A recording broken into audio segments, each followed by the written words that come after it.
महवी सोया के पास आती और आकर कहती है कि मुझे ऐसा लगता है कि तुम काफ़ी ज़्यादा परेशान हो।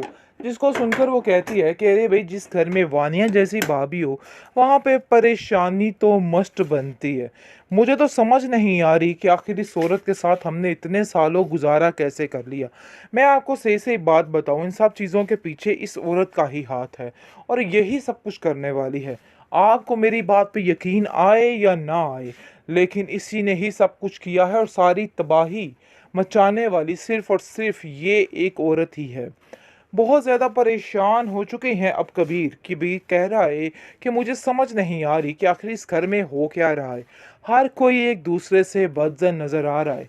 वानिया, कहीं ऐसा तो नहीं इन सारी गेम्स के पीछे तुम्हारा हाथ हो और तुम ही ये सब कुछ कर रही हो। जिसको सुनकर वानिया कहती है कि अरे भाई, मुझे यकीन था कि हर चीज़ का किया धरा मेरे ऊपर ही आ जाएगा। आप लोग तो सारे सफाई से पीछे हट जाएंगे, लेकिन बचा कौन? मैं। मुझे ही आप लोग इस तरह के ताने तिश्ने करेंगे और सारा कुछ करेंगे।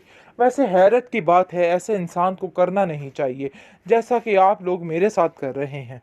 जी, आप देखेंगे कि हालात काफ़ी ज़्यादा डाउन हो चुके हैं, क्योंकि अब हर तरफ कोई ना कोई नई टेंशन जो है वो आ जाती है और समझ नहीं आती कबीर को वो क्या करे। वो मैं भी इससे कहता है कि मुझे तो लगता है कि जैसे हमारे दिन ही बुरे आ गए हैं। पता नहीं कौन सी मनूस खड़ी थी जब ये मिसाल इस घर में आई। विशाल ने आके घर की तबाही करके रख दी। लेकिन जी, आप देखेंगे कि दिल ही दिल में मैं भी सोचती है कि मिसाल ही खाली इन चीज़ों के पीछे नहीं है, बल्कि इन सब चीज़ों के पीछे कोई और भी शामिल है, जिसकी वजह से वो बताने से और बात करने से गुरेज तो करती है, लेकिन फिर भी उसकी सारी चीज़ों का पता चल जाता है, क्योंकि उसको पता है कि ये सब कुछ करने वाली असल में वानिया है। वानिया ने हर एक को इस किस्म का खिलाफ कर रखा है कि उसको खुद कुछ समझ नहीं आ रही कि आखिर क्या करना है और क्या नहीं करना। लेकिन वो फिर भी कबीर को दिलासा देना नहीं छोड़ती और कहती है कि परेशान होने की कोई ज़रूरत नहीं है, सब ठीक हो जाएगा। घर का माहौल काफ़ी ज़्यादा डिस्टर्ब हो चुका है, जिसकी वजह से महविश को ही कोई प्लान करना होगा। लेकिन जी, आप देखेंगे कि दूसरी तरफ जैसे ही वानिया के हालात देखती है महविश काफ़ी परेशान हो जाती।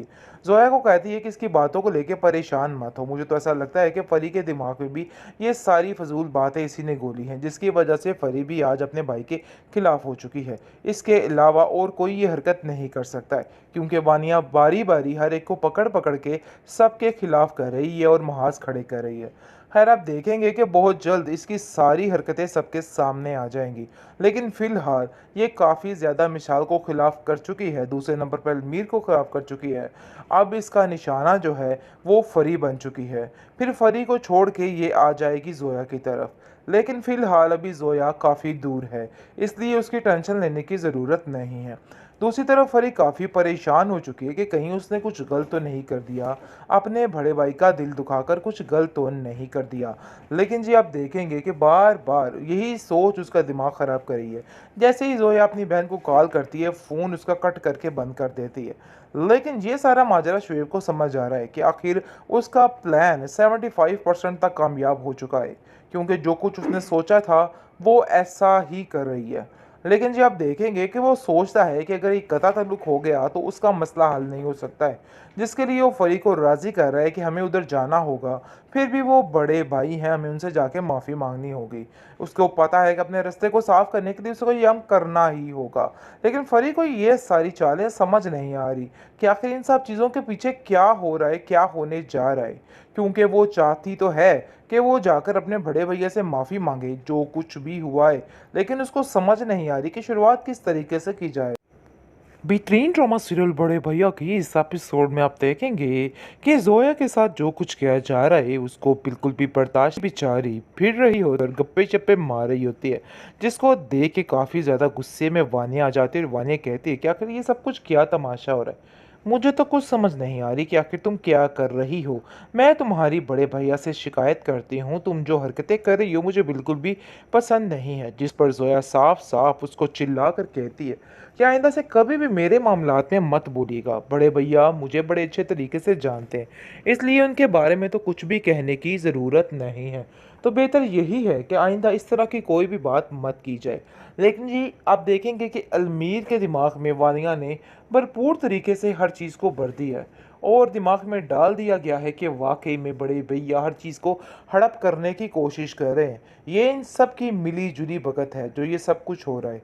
बहुत ज़्यादा टेंशन हो चुकी है बड़े भैया के लिए, क्योंकि वो समझ चुका है कि नहीं, ये रास्ते ज़्यादा देर तक आगे नहीं जाने वाले, क्योंकि ये लोग उसको चैन सुकून से जीने नहीं देंगे। लेकिन जी आप देखेंगे कि इन करीब ही फैसला हो जाएगा कि वाक़ई में अलमीर को अलहदा कर ही देना चाहिए, क्योंकि अलमीर और मिशाल कतई इनके साथ नहीं रह सकते हैं। घर का माहौल काफ़ी ज़्यादा डिस्टर्ब हो चुका है। महविश काफ़ी परेशान हो चुकी है, क्योंकि उसको समझ नहीं आ रही कि आखिर इन लोगों को कैसे हैंडल करे। सारा दिन तो इसे इन लोगों को फेस करना पड़ता है, जिसकी वजह से वो काफ़ी ज़्यादा परेशान हो चुकी है और सोच रही है कि इनका आखिर कोई ना कोई तो हल निकालना ही होगा, क्योंकि जब तक इन सब बातों का हल ना निकाला, मसला ठीक नहीं हो सकता है। क्योंकि वो समझ चुकी है कि ये लोग अब ज़्यादा देर तक इधर साथ इकट्ठे नहीं रहने वाले हैं। कबीर जो है वो साफ-साफ कह देता है कि देखो ज़ोया, तुम्हें किसी की बातों में आके डरने की ज़रूरत नहीं है। मैं जानता हूँ कि सारा मामला क्या हो रहा है और लोग क्या चाह रहे हैं। लेकिन इनकी खुशी के लिए मैं ये कड़वा घूंट नहीं पी सकता। लेकिन मैं भी करीब उसको समझाने वाली ये बात कि हमें ये सब कुछ करना ही होगा। घर का माहौल काफ़ी ज़्यादा डिस्टर्ब हो चुका है, जिसकी वजह से महविश को ही कोई प्लान करना होगा। लेकिन जी आप देखेंगे कि दूसरी तरफ जैसे ही वानिया के हालात देखती है, महविश काफ़ी परेशान हो जाती। ज़ोया को कहती है कि इसकी बातों को लेके परेशान मत हो। मुझे तो ऐसा लगता है कि परी के दिमाग में भी ये सारी फजूल बातें इसी ने गोली हैं, जिसकी वजह से परी भी आज अपने भाई के खिलाफ हो चुकी है। इसके अलावा और कोई ये हरकत नहीं कर सकता है, क्योंकि वानिया बारी बारी हर एक को पकड़ पकड़ के सबके खिलाफ कर रही है और महाज खड़े कर रही है। खैर आप देखेंगे कि बहुत जल्द इसकी सारी हरकतें सबके सामने आ जाएंगी। लेकिन फ़िलहाल ये काफ़ी ज़्यादा मिसाल को ख़िलाफ़ कर चुकी है, दूसरे नंबर पर अलमीर को ख़िलाफ़ कर चुकी है। अब इसका निशाना जो है वो फरी बन चुकी है। फिर फरी को छोड़ के ये आ जाएगी ज़ोया की तरफ। लेकिन फ़िलहाल अभी ज़ोया काफ़ी दूर है, इसलिए उसकी टेंशन लेने की ज़रूरत नहीं है। दूसरी तरफ फरी काफ़ी परेशान हो चुकी है कि कहीं उसने कुछ गलत तो नहीं कर दिया, अपने बड़े भाई का दिल दुखाकर कुछ गलत तो नहीं कर दिया। लेकिन जी आप देखेंगे कि बार-बार यही सोच उसका दिमाग ख़राब कर रही है। जैसे ही ज़ोया अपनी बहन को कॉल करती है, फ़ोन उसका कट करके बंद कर देती है।